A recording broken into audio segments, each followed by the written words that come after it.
নমস্কার, আপনারা দেখছেন সময় কলকাতা। টলি হলে বলি নিয়ে রয়েছে আমি সৈকত। গত জানুয়ারি মাসে কেরল সাহিত্য উৎসবে উপস্থিত ছিলেন প্রকাশ রাজ।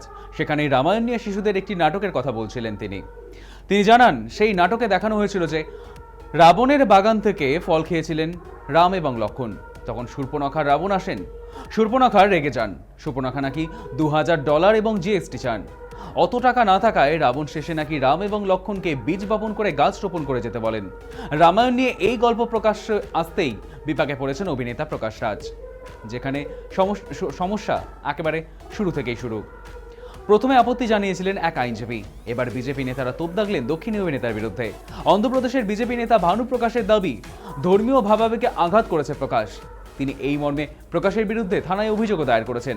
প্রকাশ নাকি রামায়ণ নিয়ে আপত্তিকর মন্তব্য করেছেন এবং হিন্দু বিশ্বাসে আঘাত করেছেন, এমনই অভিযোগ সেই বিজেপি নেতার। ভানু প্রকাশের দাবি, অবিলম্বে প্রকাশ রাজের বিরুদ্ধে কড়া পদক্ষেপ করা হোক। এমনকি শুধু প্রকাশ নন, অভিনেতার মন্তব্যে যারা যারা সমর্থন করেছেন তাদের বিরুদ্ধে কড়া পদক্ষেপের দাবি জানিয়েছেন ভানু।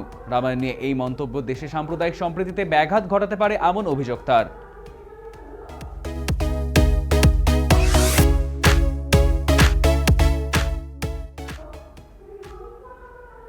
সদ্য মা হয়েছেন পত্রলেখা, তারপর বেশ কিছুদিন আড়ালেই ছিলেন। সম্প্রতি তার প্রযোজিত প্রথম ছবি টোস্টার মুক্তি পেয়েছে। যদিও মা হওয়ার পরে পত্রলেখার শরীরের ওজন বৃদ্ধি নিয়ে সমাজ মাধ্যমে তাকে শুনতে হচ্ছে নানা নেতিবাচক মন্তব্য। তবে সমালোচকদের যোগ্য জবাব দিয়েছেন অভিনেত্রী তথা প্রযোজক। পত্রলেখা জানান, পরিবারের চাপেই নাকি তার এই মা হওয়ার সিদ্ধান্ত। তার কথায়, তার মা সবসময় চাইতো তার এবং রাজের সন্তান হোক, তিনি নিজে মা হতে চাননি। তার কথায়, প্রযোজক হতে পেরে খুশি, যদিও কাজটা বেশি কঠিন, কিন্তু মা হওয়ার অভিজ্ঞতা সর্বশ্রেষ্ঠ। এই অভিজ্ঞতার মধ্যে রয়েছে অদ্ভুত এক আত্মতৃপ্তি।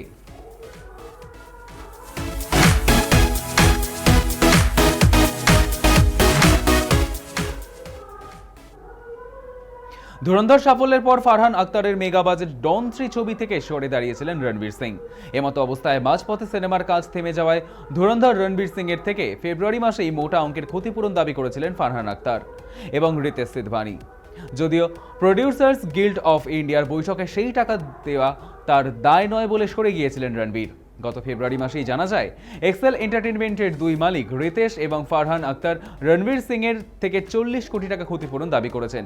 কিন্তু 25 সালে বছর শেষে আচমকাই শোনা যায় ডন 3 ছেড়ে রণবীর সিং এবার জয় মেহতার প্রলয় ছবির শুটিং করবেন, যার জন্য নতুন দিনক্ষণ চোখ কষে ফেলেছেন অভিনেতা। বলিউড সূত্রে খবর, প্রযোজক পরিচালক ফারহান আক্তারের থেকে ডন এর তৃতীয় ফ্র্যাঞ্চাইজির জন্য যে অগ্রিম পারিশ্রমিক নিয়েছিলেন তার সবটাই ফেরত দিতে রাজি হয়েছেন রণবীর সিং।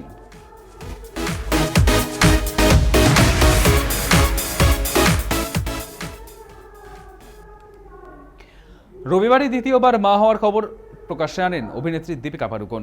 যদিও খবর দেওয়ার ভঙ্গিমা ছিল অভিনবত্ব। দীপিকার 1 বছরের কন্যা দুয়ার হাতে ছিল প্রেগন্যান্সি কিটটি।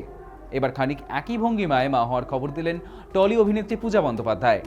যদিও এক্ষেত্রে প্রেগন্যান্সি কিট ছিল পূজার হাতেই। 2020 সালে পূজা বিয়ে করেন অভিনেতা কুনাল বর্মাকে।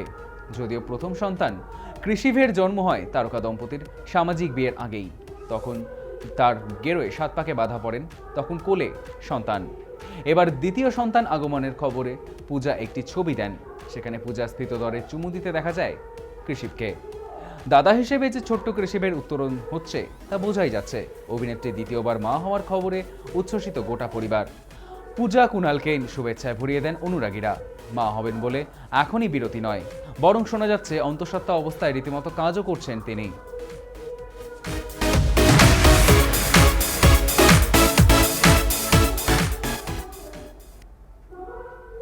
বুধবার সকালে আচমকাই শোনা যায় ভোট বঙ্গে সেন্সরশিপের গেরোয় শ্রীজাত বন্দ্যোপাধ্যায়।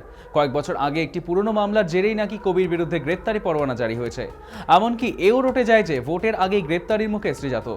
নির্বাচন অবাধ এবং শান্তিপূর্ণ করার জন্য এহেন পদক্ষেপ করা হয়েছে বলে জানা গিয়েছে। এদিকে 26-এর বিধানসভা ভোটের প্রাক্কালে বুধবার সকালে শ্রীজাতর বিরুদ্ধে গ্রেপ্তারি পরোয়ানা খবর প্রকাশ্যে আসতেই কমিশনের বিরুদ্ধে তোপ দেখে সরব হয়েছিল বাংলার ওয়াকিবহাল মহল। বিধানসভা নির্বাচনের আগে শ্রীজাতর গ্রেপ্তারের নির্দেশের খবরে চরম চাঞ্চল্যের সৃষ্টি হয়। তবে কিছুক্ষণ বাদেই কমিশনের তরফে জানানো হয় এই খবর আদতে ভুয়ো। এবার কমিশনের তরফে আনুষ্ঠানিক বিবৃতি জারি করা হলো।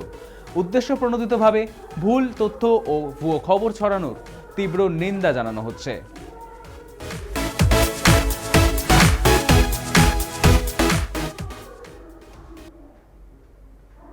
রাহুল বন্দ্যোপাধ্যায়ের মৃত্যুর পর গত 3 সপ্তাহ ধরে লোকচক্ষুর আড়ালে শ্বেতা মিশ্র। ভোলে বাবা পার কারেগা ধারাবাহিকের যে দৃশ্য শুট করতে গিয়ে মর্মান্তিক পরিণতি ঘটে রাহুলের, সেই দৃশ্যে অভিনয় করছিলেন শ্বেতাও। কিন্তু অভিনেতার মৃত্যুর পর শ্বেতার নীরবতা নিয়ে একাধিক প্রশ্ন উঠেছে। এর মাঝেই অভিনেত্রীর ফ্যান পেজ থেকে ভাগ করে নেওয়া বেশ কিছু পোস্ট দেখে শ্বেতাকে কাঠগড়ায় দাঁড় করান নেটিজেনরা। এমতো অবস্থায় বন্ধু সহশিল্পীর ঢাল হয়ে পাশে দাঁড়ালেন তিতিক্ষা দাস। মঙ্গলবারই সোশ্যাল মিডিয়ায় এক বিবৃতি জারি করে নিজের অবস্থান স্পষ্ট করেন শ্বেতা। তিতিক্ষার মন্তব্য, কেবল রিচ বাড়ানোর জন্য কিছু অ্যাকাউন্ট থেকে শ্বেতার চরিত্র নিয়ে যেভাবে টানাটানি করা হচ্ছে তা অত্যন্ত দুর্ভাগ্যজনক। হয়তো পাবলিক ফিগার হলে সহজ টার্গেট হয়, কিন্তু দিনের শেষে সকলেই তো মানুষ, তাই খারাপ লাগা থাকেই। দয়া করে এই সময় এসব করবেন না। শ্বেতা এমনিতেই খুব কঠিন সময়ের মধ্যে দিয়ে যাচ্ছে। শ্বেতার হয়ে নিন্দুকদের সংবেদনশীল হওয়ার পাঠ তিতিক্ষা দাসের।